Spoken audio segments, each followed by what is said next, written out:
नमस्कार दोस्तों, आज हम इतिहास के उस पन्ने को पलटेंगे जिसने दक्षिण एशिया का भूगोल बदल दिया। 1971 का भारत पाकिस्तान युद्ध, एक ऐसा संघर्ष जिसने न केवल एक नए राष्ट्र बांग्लादेश को जन्म दिया, बल्कि भारत की सैन्य शक्ति को भी विश्व पटल पर स्थापित किया। 1971 से पहले आज का बांग्लादेश पूर्वी पाकिस्तान कहलाता था। पश्चिमी पाकिस्तान के शासक पूर्वी पाकिस्तान के बंगाली लोगों पर उर्दू भाषा और अपनी संस्कृति थोप रहे थे। राजनीतिक और आर्थिक भेदभाव चरम पर था। 1970 के चुनावों में शेख मुजीबुर रहमान की अवामी लीग ने भारी बहुमत प्राप्त किया, लेकिन पश्चिमी पाकिस्तान ने उनकी जीत को स्वीकार नहीं किया। 25 मार्च 1971 को पाकिस्तानी सेना ने ऑपरेशन सर्चलाइट शुरू किया, जिसका उद्देश्य बंगाली प्रतिरोध को कुचलना था। लाखों लोगों को मौत के घाट उतार दिया गया, महिलाओं के साथ अत्याचार हुआ और लाखों लोग भारत में शरण लेने के लिए मजबूर हुए। भारत पर लाखों शरणार्थियों का बोझ पड़ा। मानवीय संकट गहराता जा रहा था।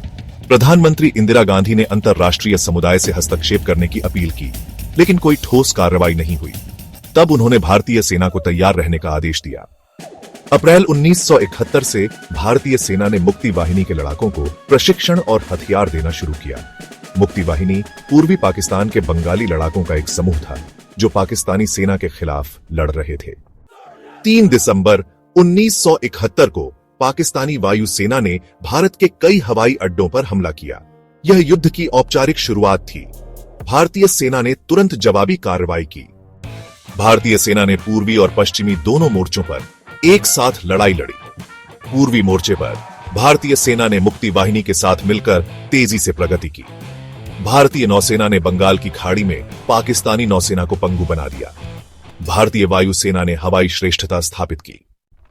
16 दिसंबर 1971 को ढाका में पाकिस्तानी सेना ने बिना शर्त आत्मसमर्पण कर दिया। लगभग 93,000 पाकिस्तानी सैनिकों ने भारतीय सेना के सामने हथियार डाल दिए। यह द्वितीय विश्व युद्ध के बाद सबसे बड़ा सैन्य आत्मसमर्पण था। इस युद्ध ने न केवल बांग्लादेश को एक स्वतंत्र राष्ट्र बनाया, बल्कि भारत को एक क्षेत्रीय महाशक्ति के रूप में भी स्थापित किया। यह युद्ध मानवीय मूल्यों और न्याय की जीत थी। 1971 का युद्ध हमें यह याद दिलाता है कि एकता, साहस और दृढ़ संकल्प से किसी भी चुनौती का सामना किया जा सकता है। यह युद्ध हमें यह भी सिखाता है कि मानवाधिकारों की रक्षा करना और अन्याय के खिलाफ आवाज उठाना कितना महत्वपूर्ण है। इस युद्ध में शहीद हुए वीर सैनिकों को हमारा शत शत नमन। जय हिंद।